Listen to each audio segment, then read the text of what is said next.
Hey guys, Zach here again at PRE. I was just posting up some pictures yesterday of our autocross car now that we're almost done putting it back together.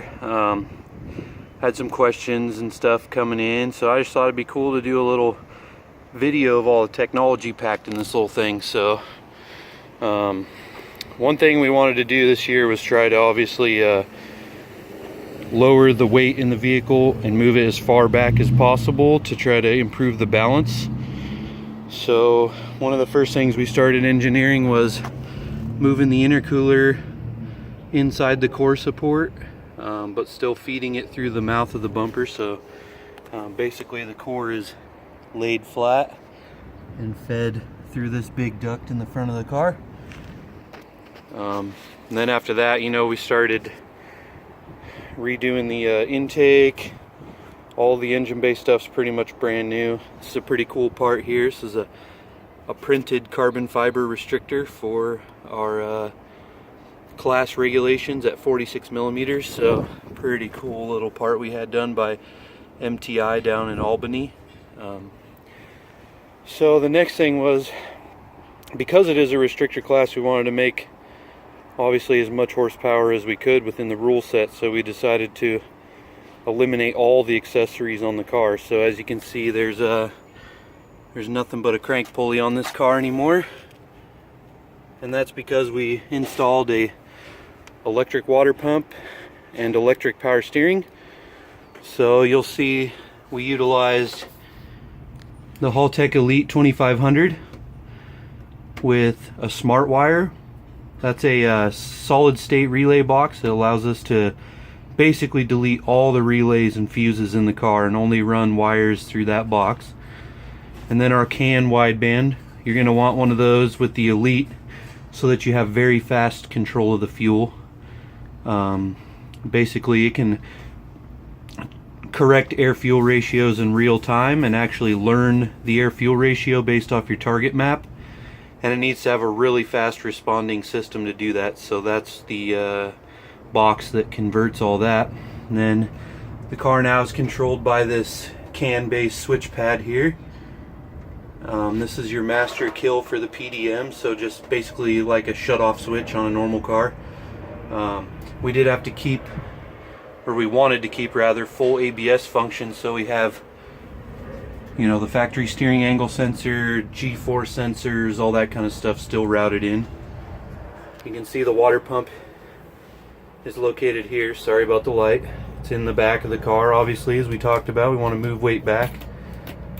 The batteries are contained in this box, so obviously running no alternator.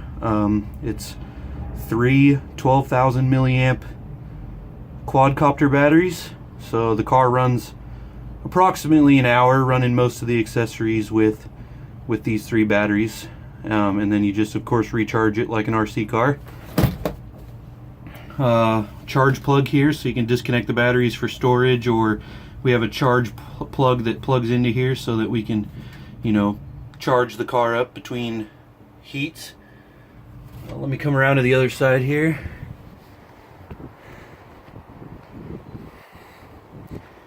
The car does have obviously a trunk mounted radiator, so this is the expansion tank to make sure we get all the air out of the system.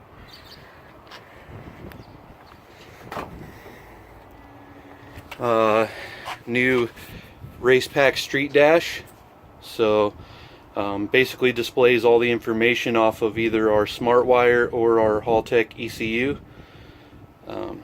This is our electric power steering out of a Saturn View. Pretty cool setup. They're cheap, pretty compact. It's integrated into the column, and then we have variable power steering pressure, or assist rather, here. This is the clutch delay. One of the really cool things we did this year was launching the car before was a real pain, because we would have to put the car on the two-step, so floor it, and then push in the clutch, and then we actually load the car with the e-brake and slip the clutch until the drivetrain slack is out, and then we would have to push a button on the steering wheel to actuate the delay valve. and then hold the button until the clutch pedal was out. So what we have now is basically a pro solo mode. So all we do is, this one here is pro solo mode. So if I actuate that, you can see it's blinking. That means it's activated but not armed. So to arm it, what I will do is go to full throttle and depress the clutch.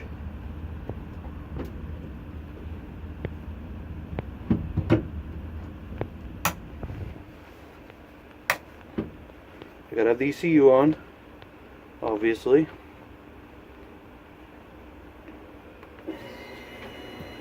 And then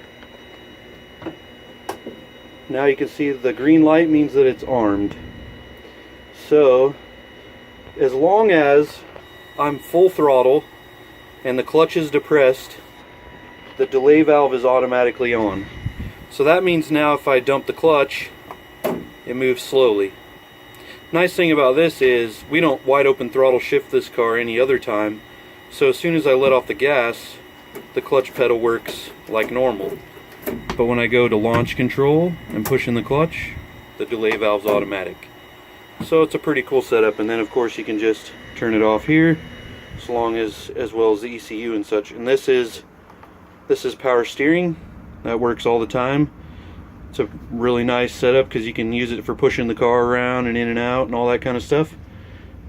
We'll be looming up the harness obviously after we do the final test on everything. Just give you the overview of rear mounted radiator. So again, as low as possible. You can see the ballast mounted there. Currently 430 pounds of ballast, about 3 inches off the ground. We chopped the stock fuel tank in half in order to fit that much ballast in there. So, and then same setup last year on slicks, 23.5 by 12 Hoosiers.